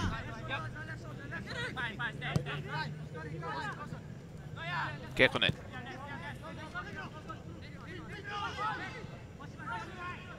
Olibias. High ball, harmlessly for a goal kick. But again, the extra passes in the middle just meant that ADT had more players in the box when that cross came in. Wasn't the best of crosses, but in the first half it really was. Dennis Chong on the left-hand side, one-on-one, cross into the box. Not really anyone, you know, able to get into the box on the counter-attack in transition. So it's definitely more positive from ADT. The scoreline doesn't reflect it, but you can't take away from the fact that, you know, Kaya are a senior side that have played in the Asian Champions League, and they're playing with the experience and, you know, just that calmness about them, and they were able to do the right things at the right time.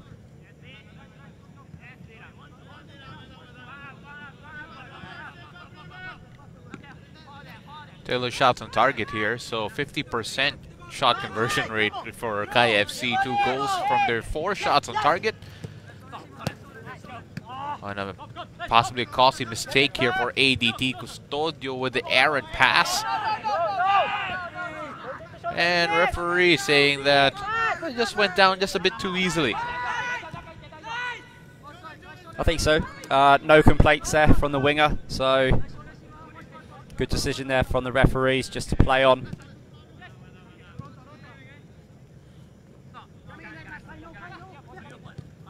Keponen.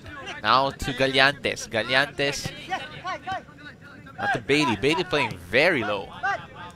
So really this ADT team playing without a traditional striker. Trying to pack the middle. Right now the most forward player for ADT is Harvey Gayoso. The question is, can they supply him with any chances? Reyes, good feed in the middle. Going wide left to Berlongan. Berlongan couldn't keep possession, but Bailey's there. Back to Berlongan. Harvey asking for it, but Mitchell there cleared away.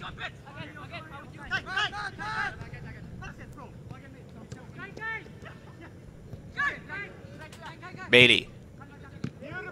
Shot straight at Banzon, and Banzon there to collect easily. Now starting to look a little bit more like a, you know, a national side which is, you know, able to just make 8, 9, 10 passes and then end product. There's a cross, there's a shot, and that's what was really missing in the first half. Berlongan battling for it, but loses out. Daiso asking for a card there, felt that that was excessive. Of course, Horikoshi got our opener here in the Copa, Paulino Alcantara.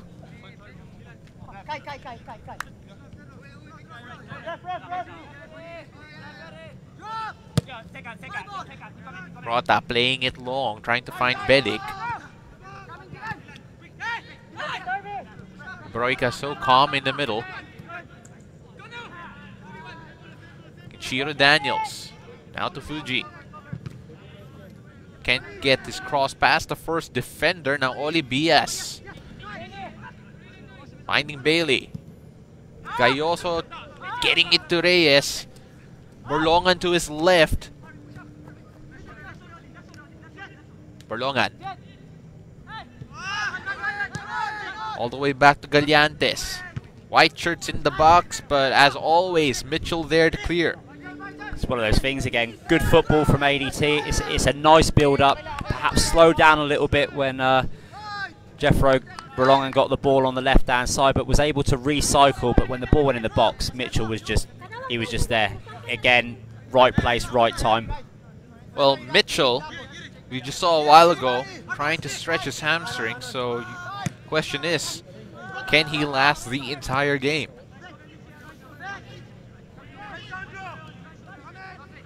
Reyes. Kekonen. Great move to get away from Daniels. Oscari. Bailey. Back to Oscari. He's been the pivot for this team. Kekonen. Surveying. Trying to find Gayoso, but it's straight to Banzon. Much, much better football from ADT. You know, 5, 6 passes, and then tactical there, where Berlongan just went inside and Galiantes went out on the outside, and that's the first time they've done that in the whole game. So definitely positive. I'm just trying to get used to calling Jeffro Berlongan. It's really difficult for me because I coached him for quite a long time. You can call him Jethro. I'll just mention his last name every time you mention it. But of course, you're talking about players like Jeffro from Cagayan de Oro, and of course, I don't think it's a rumour because the Rapids, Cagayan de Oro Rapids, are putting together a side, and it's a real hotbed. There are other players as well from there. Troy Limbo is from there. Also, Carlo Durin, who unfortunately looks like he's got a partial on his ACL, also from Cagayan, and of course there's lots of other players who are from that sort of area. So it's great to see that football is going to be represented in the PFL from Cagayan de Oro. Daiso stopped that with his face. Fortunate accident, but able to ride that out. Galiantes tackled hard from behind, but the play continues there. Berlongan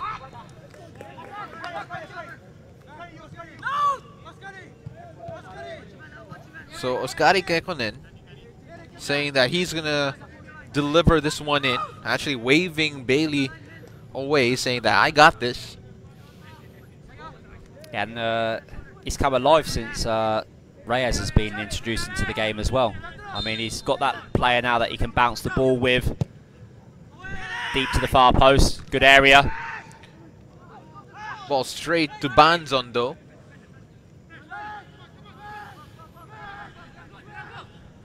Of course, with Reyes introduced, it feels like Kekkonen now has more space since there's so much more attention on Sandro Reyes because he's just so creative on the ball.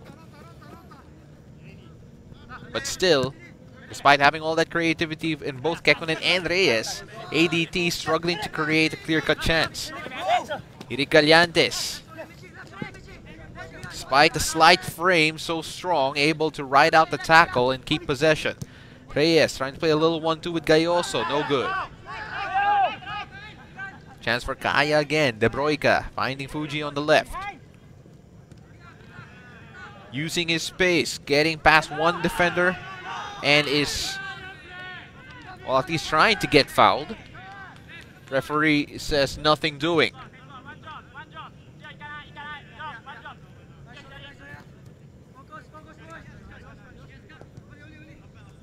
Harvey Gayoso. Now Olivias. Back to Harvey. Harvey spraying that wide left, looking for Berlongan. Berlongan unable to get to it. If players are wondering, people at home are wondering what ADT are doing, and I'm sure that Kai have done it a couple of times, but I just mentioned it from the goal kicks. Of course, now you're allowed to receive the ball inside the 18-yard box, which was something which was introduced in Europe, I believe, as early as the start of the season, and it's nice to see that it's being implemented here. It's all really about getting the ball on the floor, playing football, being creative, and giving a good spectacle. It has improved the game, and it's good to see that teams are already using it to their advantage.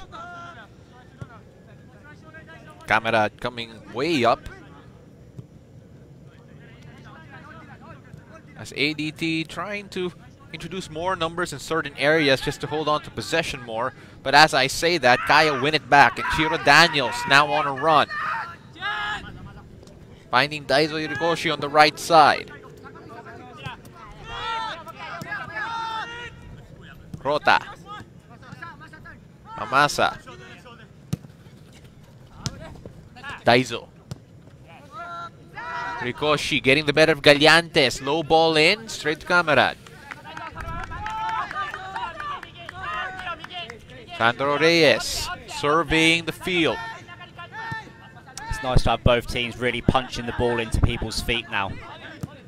Olivias trying to find the run of Berlongan, nothing there. Galiantes has some work to do defensively. Daiso Rikoshi trying to play a little 1-2. Masa Omura can't get past Custodio. That was a meaty challenge.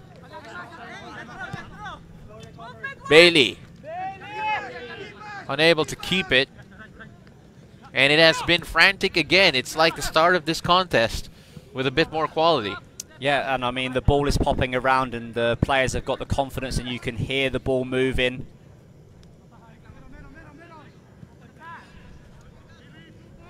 And that's exactly what you want to be seeing in this cup competition here. Hirikoshi trying to play with Omura. De Broika using his body as a shield. Back to Masa. Masa so calm, so collected on the ball. The veteran able to preserve possession. Ryofuji plays it all the way back to Carlisle Mitchell. And Kaya looking to kill this game off. Riding the pressure from ADT. Yeah, the clubs have got to remember to be, efficient when they're winning. Also, you've got to make sure that your, recovery is good because the schedule can be quite tough. I mean, we're talking about playing, it's not a lot of games, but it's the fact that we haven't played games for a long time and the games come thick and they come fast. So efficiency is going to be key. Yeah, this is a really good game. It's quite a close game still. 2-0 still quite a close game. And clubs won't want to concede a lot of goals. Berlongan now on the left side. Now Bailey. 2 white shirts in the box. And Bias had a hand on a defender. And substitution will come in. So Eric Giganto coming in for team captain Joven Beric. Yeah, and clubs have got to start thinking about, their next games. Also, job done if you get 6 points. You get out of the group first. It gives you the advantage of playing second in Group A. But of course, it's one of those things where with United City pulling out of the competition, if it looks set that Kaya are going to come first, then of course it just makes it really, really important, that clash between Stallions, the Stallions game which is coming up. So really, really interesting to see now how the game management is handled by both of the teams. ADT, of course, will want to get a goal in this game. There's still enough time left as well to get that goal. But of course, in the back of the minds now for the coaches, they will be starting to think about their next lineups. Substitution for Kaya FC-Iloilo. Not long to play now. Kaya FC trying to hold on here. And ADT trying to find a lifeline. Time running out on them. Eric Giganto.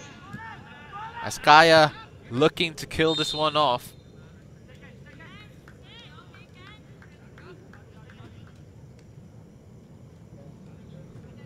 Well, the pressure is on when you're helping your opponents up.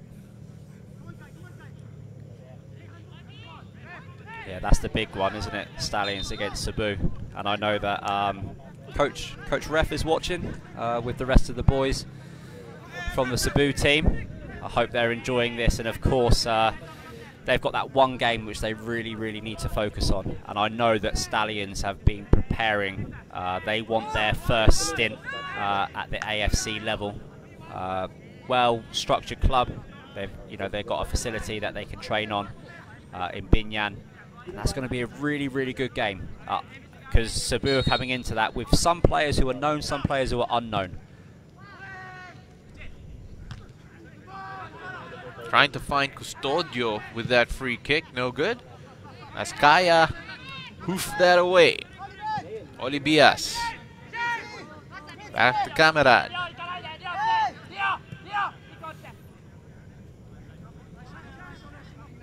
Berlongan. Custodio. And ADT have done a good job of actually having possession. But doing something with it is a whole new matter altogether. Sandro Reyes unable to ping that wide right. Kekunen trying to save it and ends up fouling Horikoshi instead, who crashes into the ad board.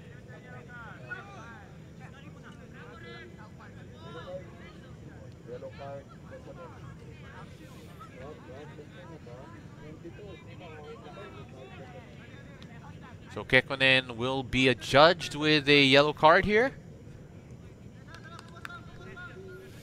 First yellow card of the game.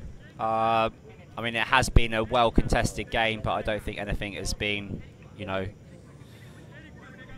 too malicious. I think that's just very, very keen to get on the ball.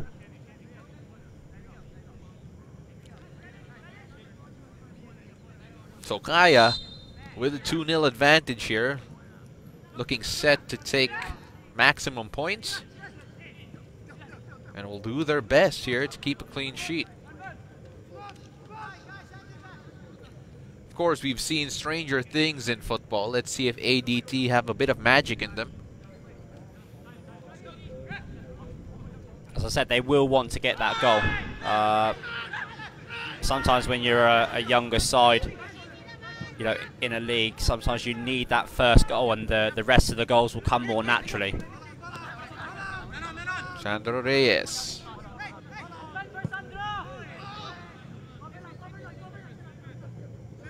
Unable to find his right wing back, as we're close to entering added time here.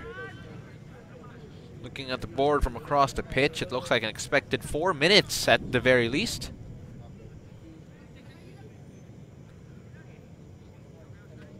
As another card is shown here, as tempers starting to flare here, as ADT chasing and chasing. Additional time, 4 minutes.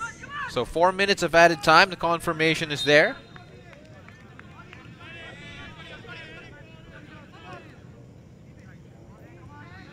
Well, the second half performance from Kaya, you'd have to say, if you're a Kaya fan, it's a great start for the season for them. Again, this is going to be a very short season. So really, it's been a dream come true for them, coming out big here in the second half. Yeah, and they're still looking to get the ball forwards as quickly as they can and try to pick out Kenshiro Daniels on the counter-attack. So Kaya players saying that the ball should be played out, but then ADT still in the hunt for a goal. Borlongan on the left side. Ball harmlessly goes to the other flank. The ball finally played out. Kenshiro Daniels still on the ground, saying that he got hit on the head.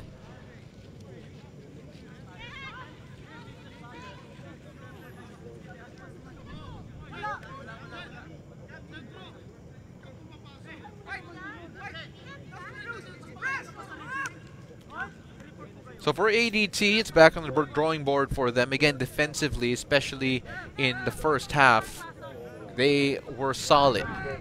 But then lapses of concentration as the game wore on is something that they may have to address. I think the question I will put out to the fans there, because I know that ADT do have quite a big support following them, especially because, you know, their pathway into the senior national team. Would you rather have a 0-0 where players are working really hard in transition but less efficient, or would you rather take the 2 goals they conceded but at least they were trying to play more football in the attacking half? It's one of those things. It's a learning process. I mean, the goal which was conceded from the set play, you could argue, just don't give away set pieces to more experienced sides. The first goal really, you know, triggered the change in formation and system from ADT. So it's one of those things where, you know, you've got to weigh it up. For me personally, I would rather see ADT play football because they can only get better. Especially with the age of some of these players like Sandro Reyes, you can see in the screen there. Has he turned 18 yet? I mean, he's born 2003, so he's either 17 or he's already just turned 18. That's a great age to be and playing at this level.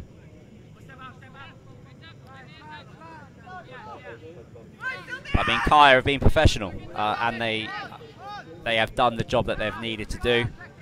They've got a couple of goals as well, which is a little bit of a breather.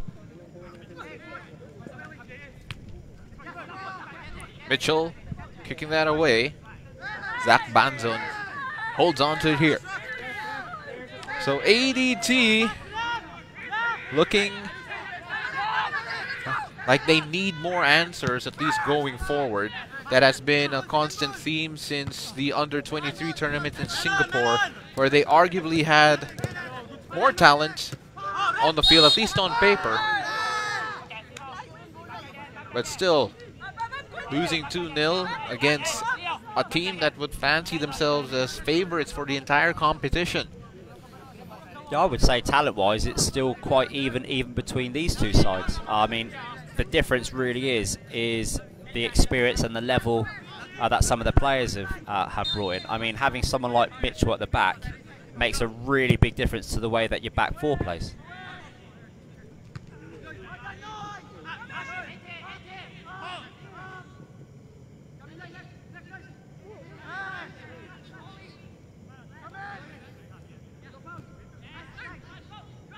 BS.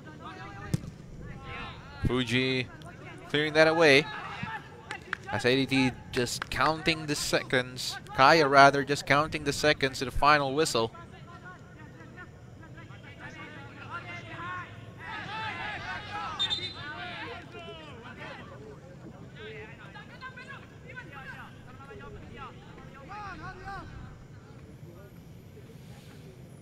And of course, when that happens, that becomes a foul throw because the ball come into play. If the ball doesn't come into play, you can take the throw in again.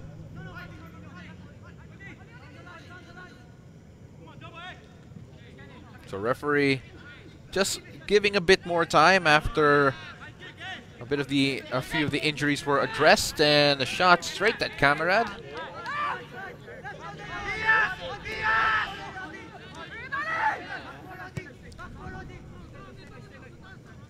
Last chance saloon here for ADT to get a consolation goal. And Olibias finding Sandro Reyes. Reyes finding Bailey, but unable to latch on at the key moment. And there's the final whistle. Kaya FC getting the job done against the brightest young stars in Philippine football. The ADT falling 2-0. And it was a combative first half performance for ADT defensively. But in the end, Kaya more clinical in the second half, taking advantage, especially in set-piece opportunities, to get over this ADT team that has just so much hope in them.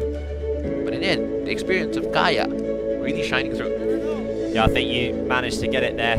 Kaya were able to, you know, move the ball and create opportunities. And ADT were able to move the ball, but they weren't really able to, you know, be creative enough and create enough clear-cut chances in the final third. But if you're talking about a game which was worth watching, this was a fantastic game of football. A really, really good game of football. And the goal scorer there, Simone Rota, you know, days just after his birthday. You mentioned the year he was born. I don't think we should do that. So let's take a look at that goal coming from Simone Rota. It just pinged inside the box. Oh. The final score is... Rather, let's just take a look at some of the highlights from the second half. As really the left side of the Kaya team just became a source of penetration there that opened up the left flank, the left defensive flank of ADT. I think it's a combination of you know, being able to overload that left-hand side, and then also, you know, the right wingers of Kaya who did their jobs and were able to get into the box and support. I mean, this is not the prettiest of goals. Wasn't as well constructed as the first goal of Kaya, but I mean, sometimes it just comes down to how much you want to put the ball in the back of the net. Well, again, Simone Rota, right place, right time, and the first goal coming from Daiso Hirikoshi, doing what needed to be done to get the advantage. Take a look at that. Actually, from that angle, you can see that he was just the quickest to react to the ball and get the goal in. Again, full time, 2-0. Simone Rota and Daiso getting the goals in the second half, putting the Azkals development team to the sword. And when you look at what ADT have done, there's a lot to work on, a lot to develop here. especially on the offensive end. We say that over and over again, but really that's where their game lacked today. Yeah, they were really good at bringing the ball forwards. It's not the result they would have wanted, but Kaya have done the job today with that 2-0. Well, that's the first game of the Copa. Paulino, Alcantara, Kaya FC up 2-0 over the ADT, and we hope to see you again for the next match days.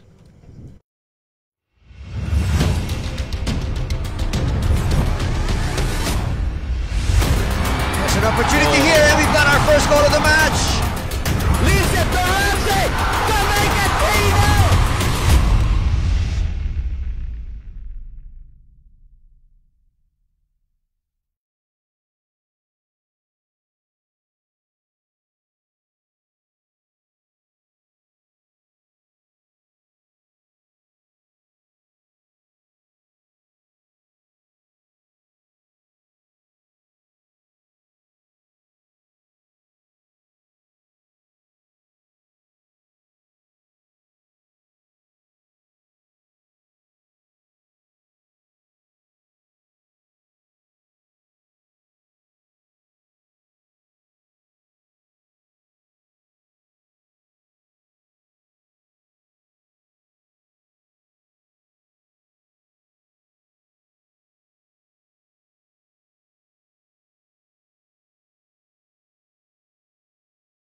Yeah, of course, playing.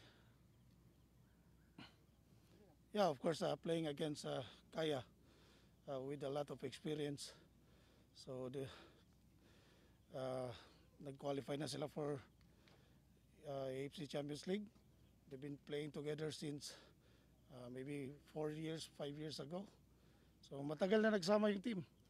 And then, but I'm still contented with the performance of the boys. Although natalo 2-0, but that's our first game playing together as a team. So we'll do our best to adjust in our next game against Menjola.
Coach, congratulations on the first win. Reactions on how Kaya reacted, especially in the second half.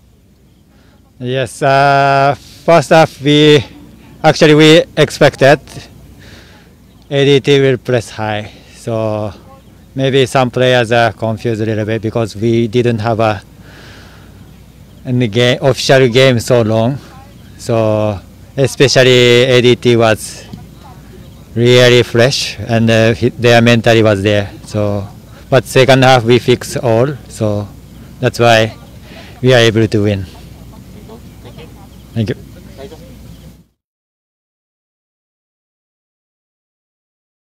Interpret, coach. No, it's okay, no problem. Very slowly. Good English, Daiso. Okay. First goal of the season. Yeah. And what a way to score it against a pesky ADT side. Your thoughts on this match? So this goal is my first goal for Kaya also. So I'm happy to get the goal, and then we happy to get the 3 point. But first half we couldn't play well, so we have to fix the problem, and we have to discuss something. One more question. Just your thoughts on your first goal. How happy are you with the first goal? Your first goal. Huh? Kaya? Yeah. How happy are you? Me? Yeah. Super happy. Okay? Yes. Okay. Thank you. Salamat. Thank you. Taken away.